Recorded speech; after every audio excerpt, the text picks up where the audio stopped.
बच्चों, आज हमारा विषय हिंदी, जिसका उपविषय हिंदी व्याकरण, और आज का हमारा जो प्रकरण है वो है संधि। संधि संधि क्या होती है बच्चों? संधि का जो शाब्दिक अर्थ होता है उस क्या होता है? मेल होता है। मेल मतलब जोड़, मतलब दो निकटवर्ती वर्णों के मेल से जो विकार होता हो। विकार का मतलब क्या होता है बच्चों? परिवर्तन होता है, उसे हम संधि कहते हैं। संधि के भेद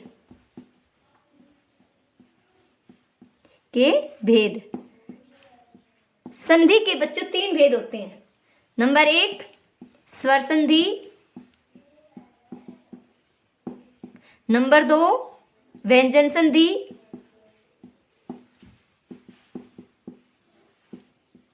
और नंबर 3 विसर्ग संधि।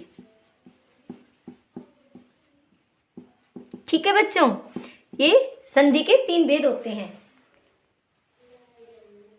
सबसे पहले हम लेते हैं स्वर संधि। मैंने अभी आप बच्चों बताया था संधि के कितने बताए थे? 3 भेद बताए थे बच्चों मैंने। सबसे पहले स्वर संधि, दूसरे नंबर पर व्यंजन संधि, और तीसरे नंबर पर विसर्ग संधि। विसर्ग संधि के बाद ये तीनों संधि में सबसे पहले लेके चलते हैं हमारी पहली संधि स्वर संधि। स्वर संधि क्या है? अब यहाँ पर देखिए बेटा, स्वर क्या होते हैं? स्वर हमारे 11 होते हैं, ऐ से लेकर औ तक होते हैं। तो जहां स्वर के सामने स्वर आ जाए, किसके सामने? स्वर के सामने, स्वर के सामने स्वर आ जाने पर उसमें होने वाले परिवर्तन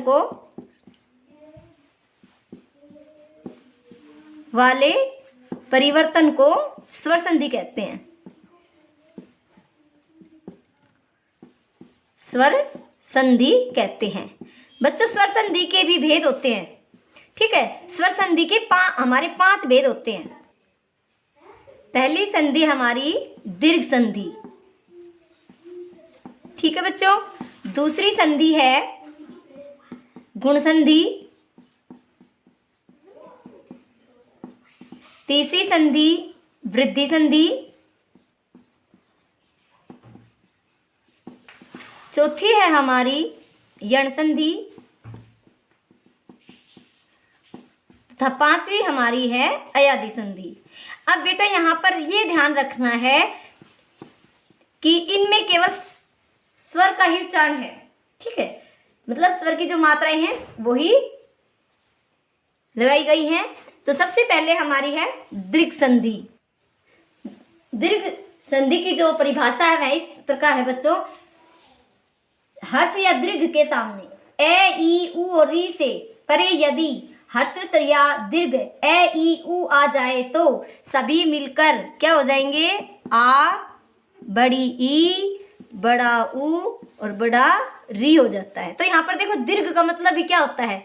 दीर्घ मतलब भी क्या होता है? बड़ा होना। तो यहाँ पर जैसे ए प्लस ए हो जाएगा तो क्या होगा? आ बनेगा। और आ और ए होगा तो भी बच्चों आ बनेगा, और ए और आ होगा तो भी क्या बन जाएगा बच्चों?